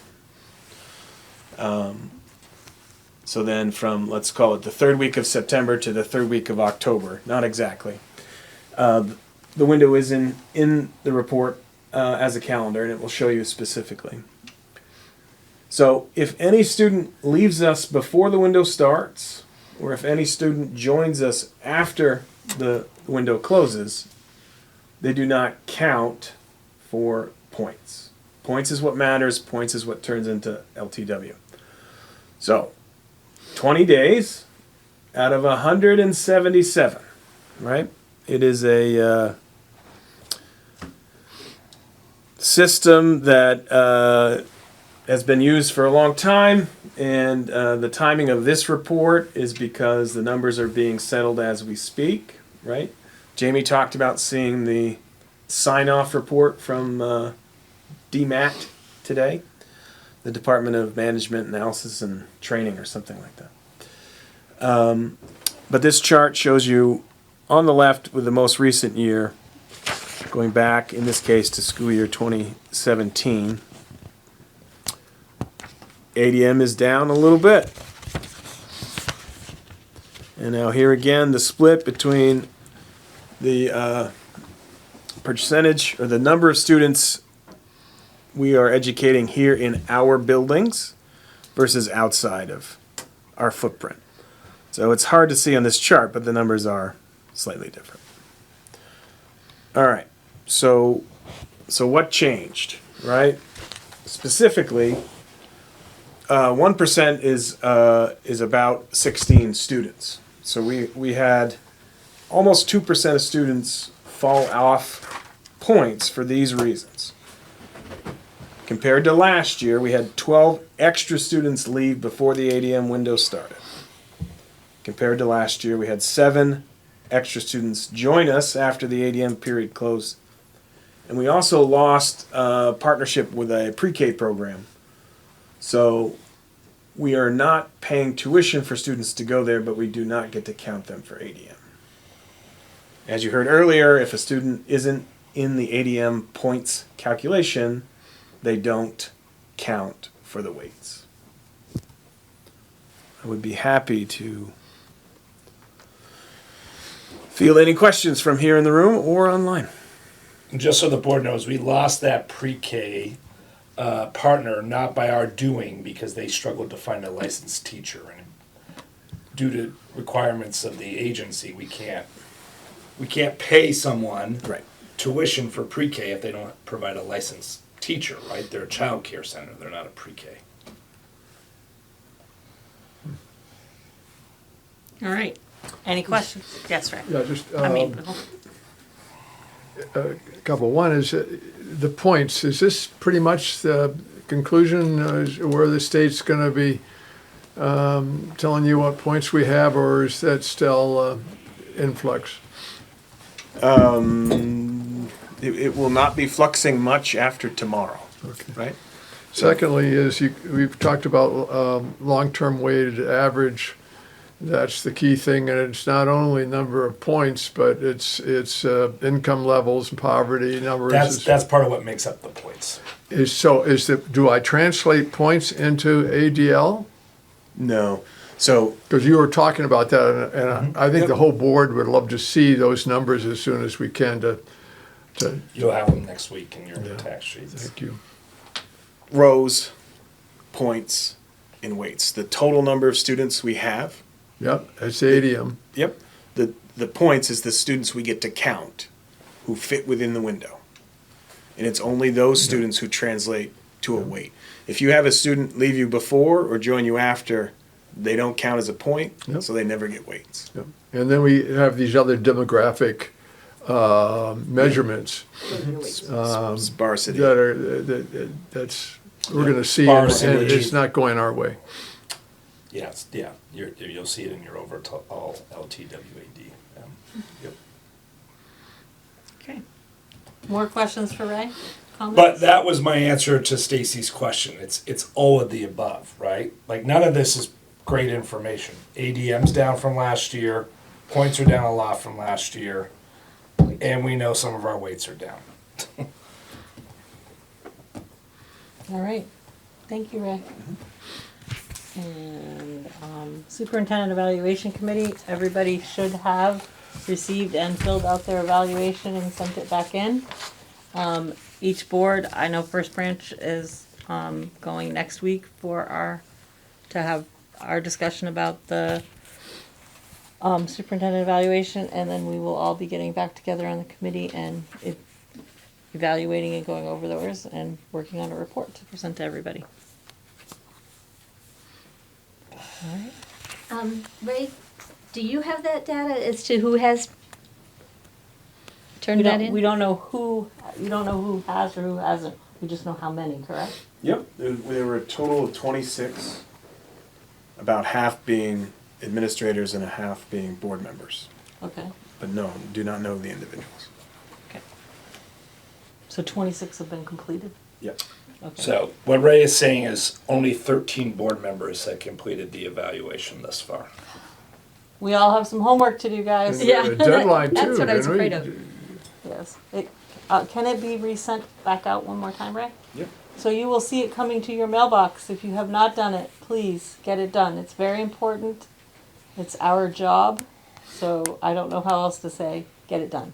Is it fair to ask Ray to let each district board chairman know how many responses they've got? We don't know that, Bill. We can't have the number. I'm not saying the response, I'm just saying, are you 6 for 6 or 5 for 6?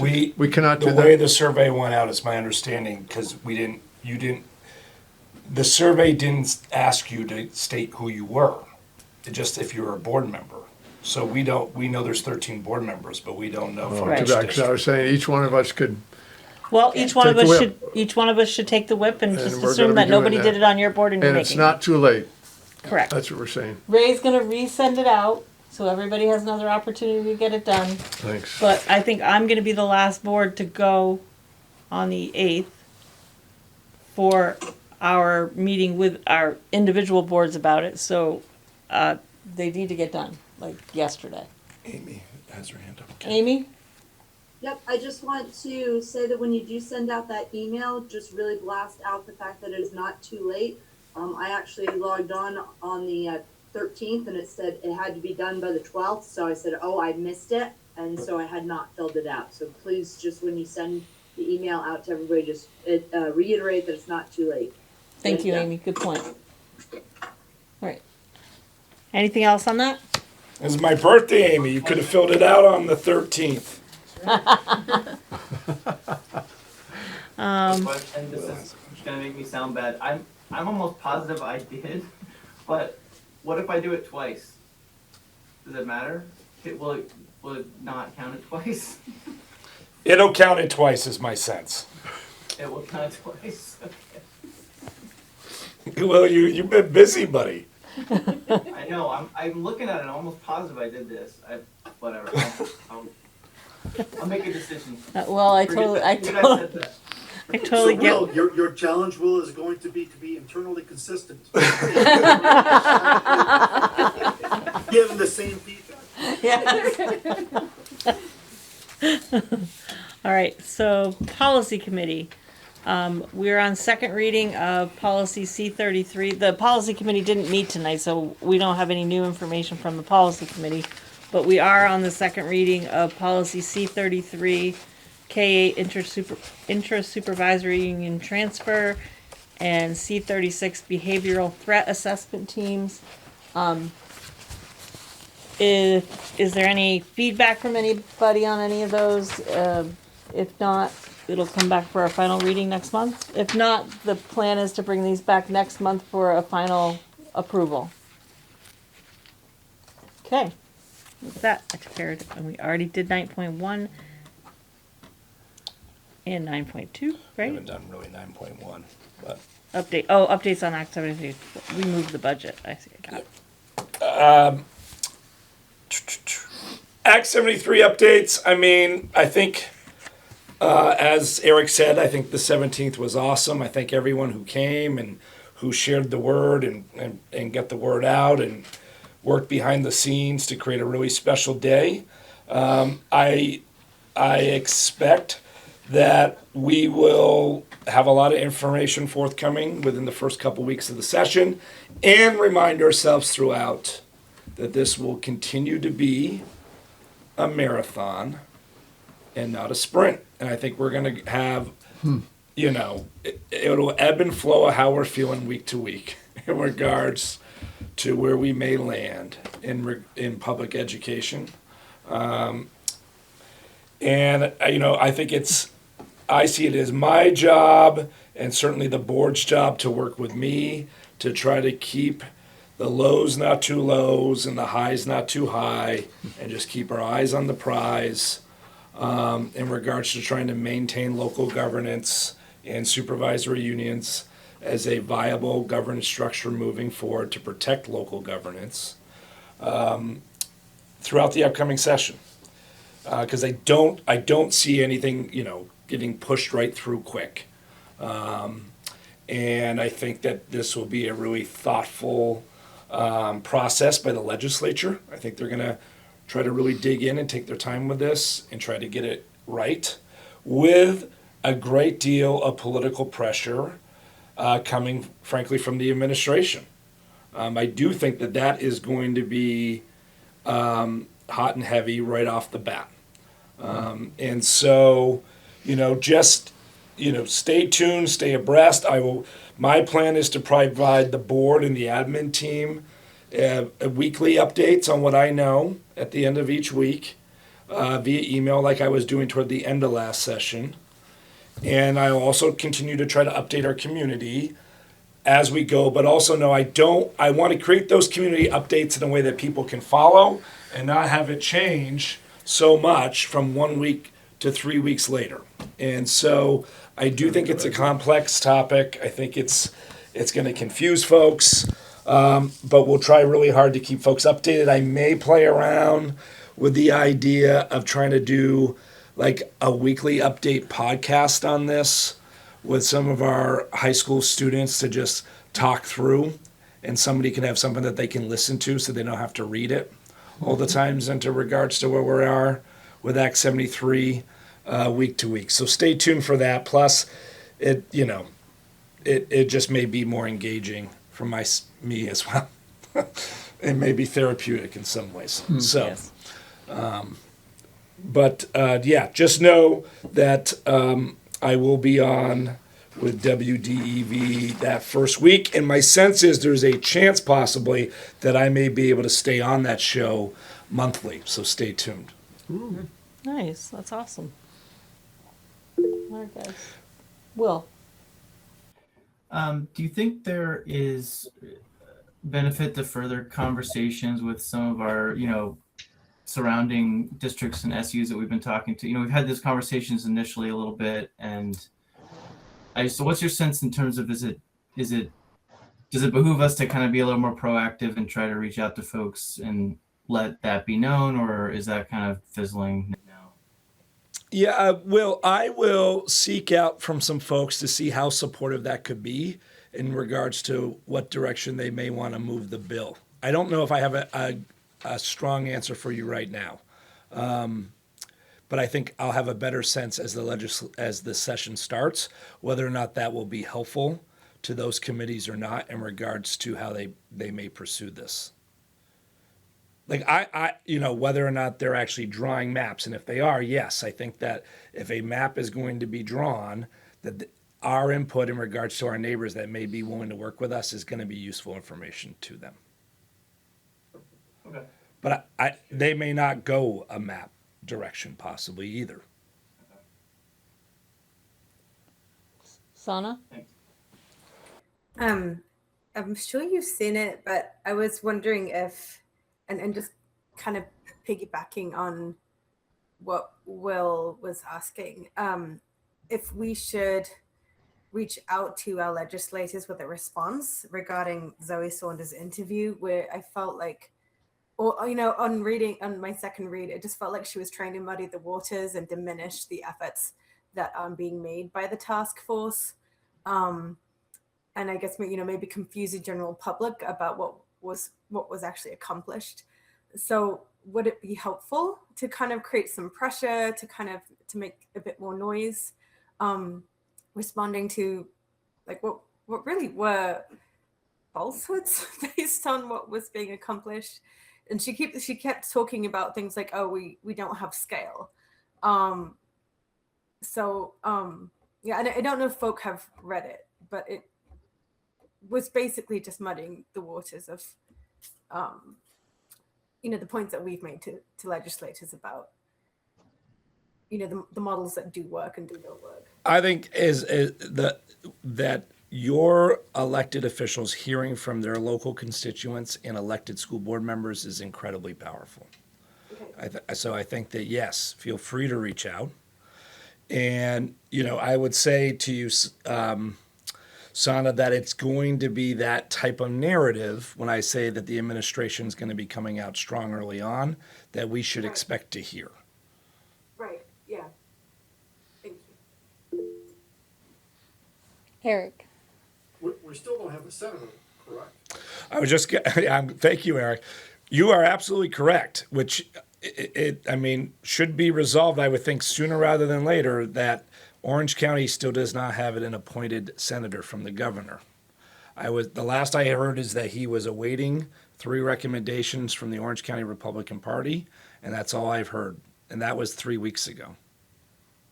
I just I think of Sharon and Strafford because we share all 3 of our representatives, and 2 of the 3 are very engaged and easy to put in our corner. But that 3rd is a big question mark and has been a question mark even when we knew who the person was last year. So not sure who to pressure. Just to remind you, Sharon's actually Windsor County. Oh, interesting. They have a different senator than we do. They have 3 different senators. Correct. Okay, never mind. But no, Eric, first branch is your partner in Orange County. Chelsea. Not as it relates to the House. No, as it relates to the Senate. Right. Yep. Because why have some sort of unified representation? Never mind. Moving on. Yeah, we can talk about that all day. All right, guys. Anything else on Act 73? I know we could talk all night about this. Okay. 9.2 is already done. financial audits. So I sent you all via email our fiscal year 25 audit. Happy to meet with anybody who would like to go page by page or go over anything in great detail, but I provided you a summary memo of the highlights of the audit. Page 12 is the balance sheet. The unassigned fund surplus had continued to grow based on our reduction of expenses here at the supervisory union level. So right now that sits at $1,477,850. We just used $450,000 of that as offsetting revenue in our FY27 budgets, which is what that money can and will be used for. Child nutrition has a deficit of $249,000, and so as you may recall, those who have been on the board since we centralized child nutrition, those who are new to the board, the way it was set up is that at the close of the fiscal year, the deficit is what is used as the assessment in the next budgeting cycle. So your fiscal year 25 deficit is what is being used as your assessment in your FY27 budgets as I build and send them out to you over the next week. The clean school bus funding, that has finally been closed by the EPA. They came out and did their on-site audit in the end of August. And so as a result, we are cleared to charge back the remaining fund balance, which as the 3 districts may recall, when this all happened way back when in 2021-22, there was a portion of the charging stations that was not covered by the EPA funding. And so we had taken action prior to moving forward with the project that remaining balance over the $20,000 per location that was covered was going to be used and paid for by the reserve funds in each of your districts. And again, those that don't know, that's Sharon, Stratford, and Rochester, Sharon, Stratford, Rochester, Stockbridge. And then on page 14 is your statement of revenues, expenditures, and changes in fund balance. And that just gives you the details specific to fiscal year 25. We started with a surplus of 1.3. We gained an additional 169,000, which brought us to the fund balance again of that 1,477,850. And then page 48 is the budget to actuals, so you can see the comparisons. And then the last piece of the audit is our actual single audit, and only the SU had to have a single audit this year because we didn't have all that extra funding where the other districts had exceeded that $750,000 previously. So the 2 programs that were chosen for single audit was the clean school bus funding and then the child nutrition account. So we are working on closing out that right now. So that will be coming. But as far as the financial statements, there were no findings to report. And then once we know the single audit, I'll come back to you with that. Any questions? No. Thank you. Great job of no findings. My team has worked very hard. Yes. Done a great job. Very appreciated. Just for clarity, the last sentence in your report, at this time, there are findings to be Sorry, reported. there are no findings I was to gonna be say reported. that, No, that was a typo on my part. There are no findings. You just want to mess with us. I did. Just want to make sure you were change their reading it. thing, make sure Right. that's the gold standard we like to see. Thank you. All right. So the action item is I just need you to accept your fiscal year 25 financial statement audit. Do I have a motion to accept the fiscal year 25 financial statement? So moved. Second. All those in favor say aye. Aye. Aye. Aye. Thank you. Any nays? Hearing none, it is accepted, Tara. And then The the team has done it. I can't take all the credit. FY26 financial management So questionnaire. this is just that same questionnaire that we're required to do every year. So it's sent to you in your board packet. Kathy, I have a hard copy here that I need you to sign. And what it is, it just outlines for you who does what in your financial world. What's done by your business office, what's done by the schools, and who that is done by. And I'm happy to go line by line if you would like me to do so. But otherwise, if you have questions, you can just follow up with me. Yep. All You right. need him to accept I that. need to accept it, and then I just need Kathy to sign it, please. Okay. And this just stays on file, and I have to present it if the feds come in and ask for it. Do I have a motion to accept the 26 financial management questionnaire? So moved. Second. All those in favor say aye. Aye. Aye. Aye. Any nays? Aye. All right, and it has accepted, Tara. Thank you.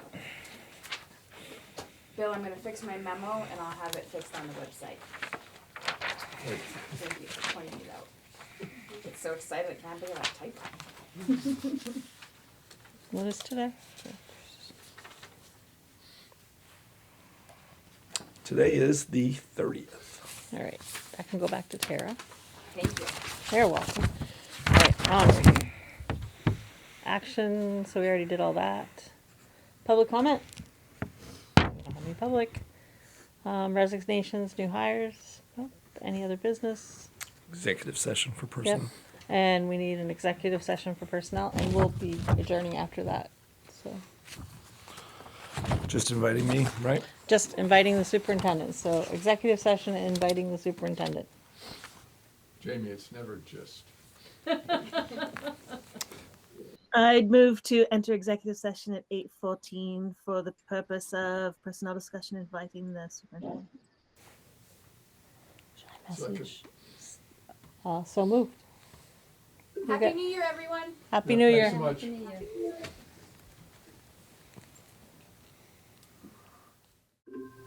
Got kicked out for the recording to start. All right. It is running. Nope, hold on. You kick me out, it's fine. Yeah, No such luck, Stacy. You're it said it stuck would with not us. start. Trying again. What happened? There we go. There we go. There we Go, go. Bill. We were gonna get Go, stuck Bill, here quick, forever before it because breaks we again. didn't Move have a to quorum. adjourn the executive couldn't session with no adjourn. action taken. Second. All right, so moved. We're out of executive session. Do I have a motion to adjourn? So move. Second. Please. Please. Happy New Year, everybody. Happy New Year. Good night, everyone.